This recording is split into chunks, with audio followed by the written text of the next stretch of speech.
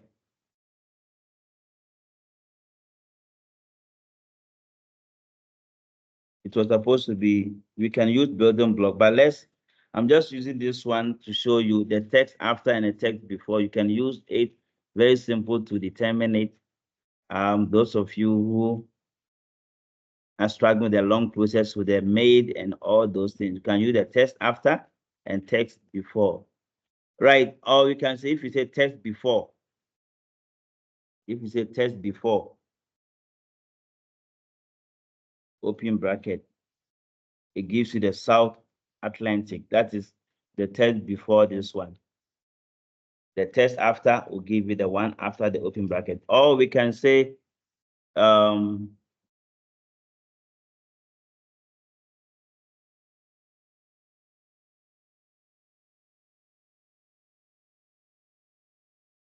you can use the building block because I want to remove this closed bracket. So let's go to the building block and see. Equal sign, this one here, -1. The text.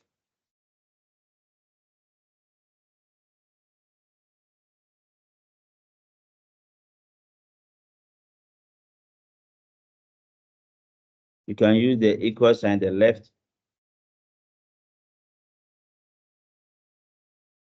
of all these, -1.